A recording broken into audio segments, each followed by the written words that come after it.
Les Madridistas, Carlo Ancelotti a dit « Je n'ai jamais gagné au Camp Nou, il est temps de le faire. Demain, classico ultra bouillant, décisif pour cette Liga. C'est parti pour l'avant-match. » Tu nous en veux car on en fera toujours plus que toi. Hola les Madridistas, c'est Nono, j'espère que vous allez bien. On se retrouve dans une nouvelle vidéo. Il est là, le classico, on l'attendait. C'est demain à 16h15 sur beIN Sport. Un match complètement fou, on le sait, même si voilà, il y a les anti-classicos qui continueront de dire que c'est pas la même chose sans Messi, sans Ronaldo. Il faut passer à autre chose. Demain, on verra des joueurs comme Memphis Depay vs Karim Benzema, Ansu Fati vs Vinicius Junior. C'est comme ça évolue. Les Madridistas, juste avant d'aller un petit peu plus loin, on va parler de deux bonnes nouvelles. Vidéo totalement sponsorisée par mon partenaire, c'est OneFootball, où vous retrouvez l'ensemble de l'actualité sur le foot avec des articles écrits sur vos clubs préférés, les buteurs, les classements, les cotes, bref, vous avez toutes les informations sur OneFootball. Et les Madridistas, justement, deux bonnes nouvelles, une mauvaise nouvelle entre guillemets, mais finalement c'est rassurant. On a eu le retour de Eden Hazard et le retour de Carvajal à l'entraînement. Carlo Ancelotti l'a confirmé tout à l'heure en conférence de presse, c'était à 15h.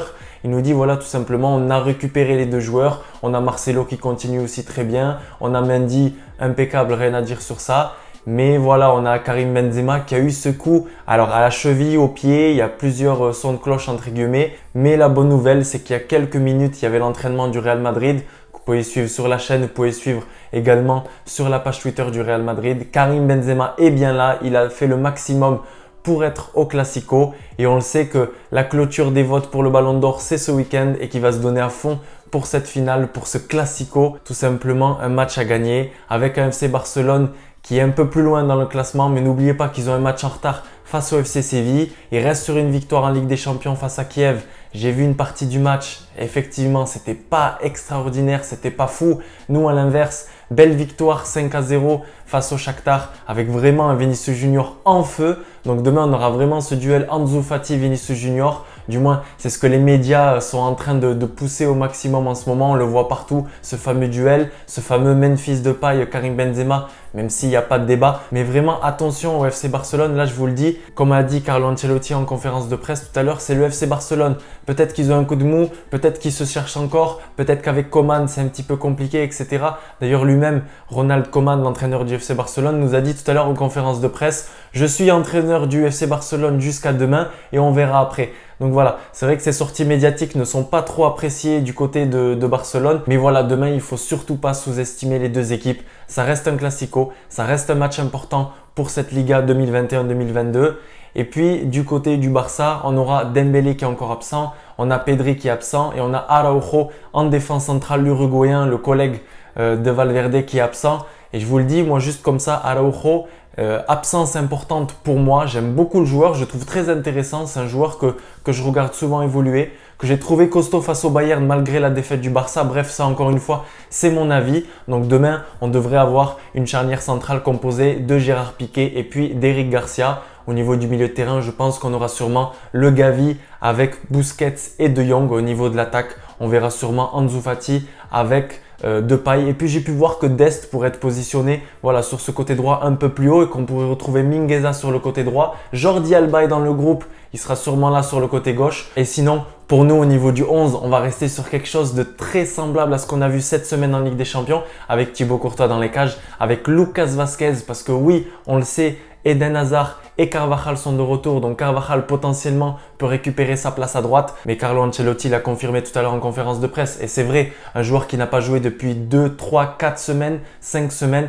clairement il ne peut pas être titularisé pour un match avec une intensité énorme. Même s'il est prêt, médicalement il est prêt.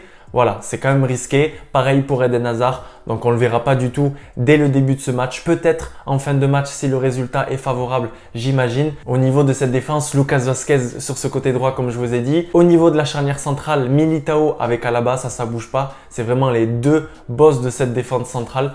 Et puis à gauche, ce sera Mendy, auteur de match exceptionnel vraiment face à Shakhtar, qui ne laisse rien passer comme d'habitude. Après plus de 5 mois d'absence, c'est quand même bluffant de la part du Français. Et puis au milieu de terrain, apparemment, il n'y a pas de doute, ce sera le trio magique, le trio Real Madrid 100% Real. Casemiro, Kroos et puis Modric seront là. Voilà, du coup, on se pose la question, est-ce que Valverde va être titularisé? Est-ce que Valverde entrera seulement en deuxième mi-temps? Ça me fait quand même de la peine pour le joueur qui est bon, il faut se le dire. Non pas parce que de base j'aime le joueur et que vous aimez le joueur, Mais je me dis qu'un Valverde, il a été buteur l'an dernier au Camp Nou, victoire 3-1 notamment, avec un autre but de Modric, un régal en fin de match. Donc je me dis voilà, est-ce qu'on va sacrifier un Valverde qui peut amener voilà cette puissance, cette force box-to-box au milieu de terrain pour contrer l'équipe catalane? Est-ce qu'on va le laisser sur le banc? On va préférer Rodrigo qui a été aussi auteur d'un bon match face au Shakhtar avec ce but notamment. Sur le côté gauche, Vinicius Junior, ça je pense qu'il n'y aura aucun débat. Eden Hazard n'est pas prêt et puis il le mérite honnêtement avec ce qu'il propose depuis ce début de saison. Il mérite sa place de titulaire sur ce côté gauche. Et puis en attaque, Karim Benzema qui était absent comme je vous l'ai dit. On a vu beaucoup d'articles. Karim Benzema absent face au Barça, Karim Benzema incertain, etc.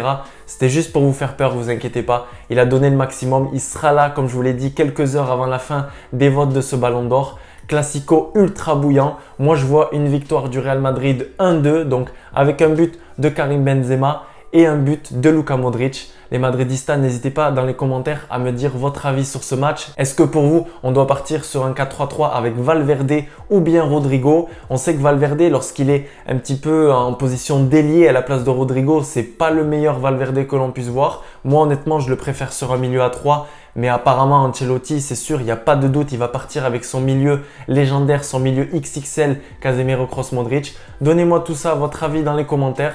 Nous, on se retrouvera dès demain pour le débrief. Ça va être ultra bouillant. Et comme je vous l'ai dit, à la Madridina Damas. Ciao les Madridistas.